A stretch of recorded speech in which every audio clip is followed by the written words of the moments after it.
Hi, I'm Charles Tinsley, alongside Greg Roberts, auctioneer here at Main Street Mining Auctions, where we're mining the streets looking for great deals and treasures for you. Greg, we've got another great auction coming up. We do. This is going to be a fun one. It's our biggest one yet, almost 600 lots. Should have everything from coins to the silver that we start out every auction with, all the way to jewelry and even some art in there. Yeah, I'm kind of excited about this. You know, we finally, in our last auction, finished that big collection of shaving memorabilia and collectible, which has opened it up to bring in another type of collectible, and coins is one of those things that we get asked a lot about. And so this time we brought in a lot of coins. So like you said, coins, silver, and all the jewelry and stuff in between. We're very excited about that. Of course, we're starting out with sterling collectible silver like we have in the past and will be for quite some time.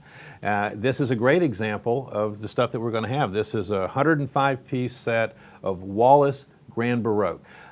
You know, Wallace Grand Baroque may not be the most costly flatware, but it may be one of the most popular that was ever made. It's highly desirable, and this large set has got some of those specialty pieces that everybody wants when they're collecting flatware. So we're excited to have that. And then we have these. Now I'll tell you, you know, I really do consider myself to be a pretty manly man, but I think these are pretty. This is a good looking set of spoons, if you can say that. A little set of David Anderson Dimitas spoons for stirring that coffee. Right. Great enamel work on these things. It's just exquisite, the amount of detail that's put in, not only in the enamel, but underneath the enamel. You can see all sorts of little divots where they were going and they would carve that starburst pattern into the back side of the spoon, and they're just really nice spoons. You might use that spoon to stir your coffee in a cup like this. Oh, definitely. This is a Russian cloisonné piece.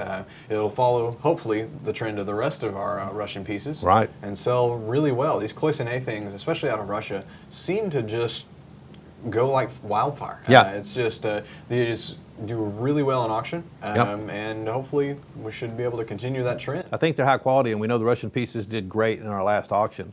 And then like we said, we've got a nice group of jewelry pieces that are going to come out. This is a John Hardy piece. It's one of two pieces that we're going to have in this auction. This is the classic chain style that he's got. This bracelet has 4 pave diamond stations. The diamonds are very high quality, which are consistent with this designer. And it's just a very, very popular, very desirable piece. Like I said, there's 2 different pieces. There's the bracelet, and then there's the classic chain ring, again with pave diamond work. So we're excited to have that.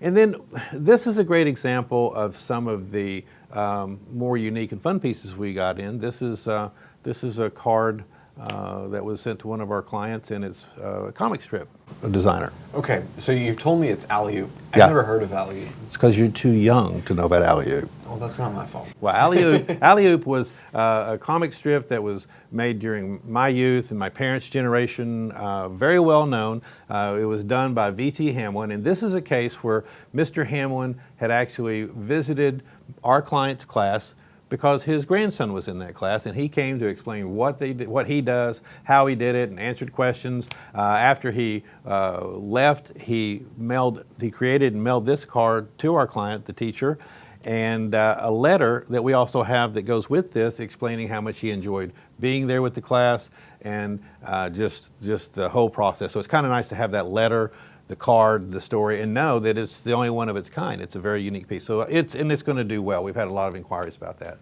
Then we have other types of art. This right here is one of those. I guess it's Clementine Hunter. Clementine Hunter. Okay. Folk artist. Started in I believe in the 30s. Just started painting on a plantation in the southern part of America, and ended up started painting like this stuff. All these folk art. She was super prolific. Painted for all the way up until she was almost dead in her 90s. So there are tons of pieces out there, but it's one that it has quite a bit of following. There's entire galleries devoted solely to her. Yeah, well, that plantation became an artist retreat.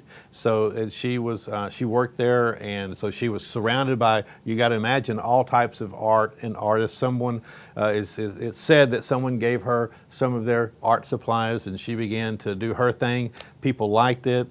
It just kind of grew some legs and really had some momentum to it. And like you said, she painted up till just a few weeks prior to her death. So there's a lot of those pieces out there. It's a fun piece because it's wedding themed. There's not so many of those, and we hope that it does well. Again, we've had a lot of fun inquiries.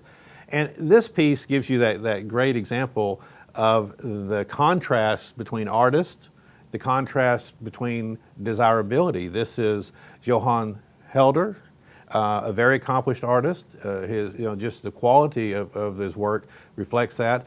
But he's not able to have the high demand that she did. He's not as well known, so you've got this high caliber piece, and it won't go for near as much money. It'll do well, they both will do well, but it's just fun to see that difference in desirability and how the market dictates that. And then another jewelry piece that I think is really interesting, and I got high hopes for this piece. This piece was originally sold through an auction many years ago to raise money for a cause. The lady who bought it paid a lot of money for it, but she had an opportunity to help a cause she felt strongly about. It's a fun piece. It's the kind of piece that can do well because it's rare to find a natural ruby piece of jewelry, period, that has over 2,100 carats of stone in that.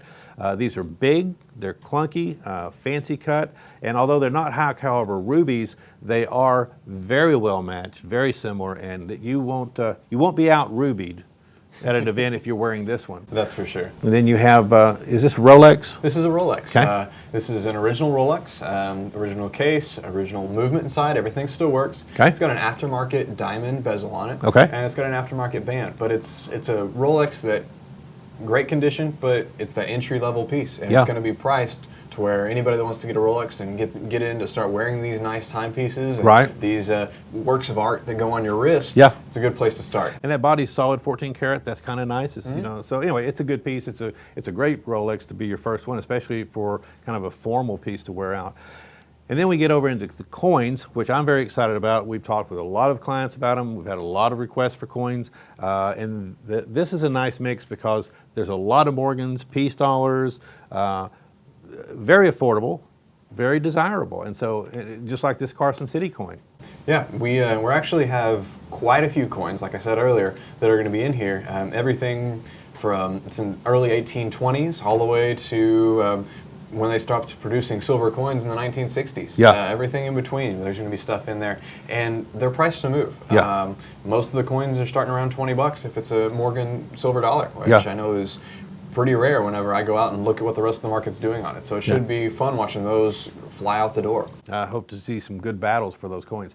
And we do have some different currency that's going to be in this. This is a great example. This is a $500 currency piece from the Confederate currency note. Great looking. It's got all the details that you like. It's got some. I think the information on the that you can read on it really tells quite a story. Yeah, this is one that if you go in and you read the fine print, that it says that if the Confederates, or when the Confederates win the war, it'll be worth $500. So it's a sheet of paper at this point. So. But it tells a great story and it represents a pretty important time in our country. So, again, we've tried to make sure that we have fun stuff, desirable stuff, a great mix of things that'll get a lot of collectors involved. We're looking forward to this. We've got some great auctions coming up. We'll have 2 auctions next month. We're always looking for more consignments. We're getting more and more products from people who have won items from us, and we continue to invite that. And we're listening, trying to make sure that we get the things that you want. So I think I speak for Greg when I say we're looking forward to this auction. We wish you a lot of luck, and I hope that you win everything you bid on. Thank you.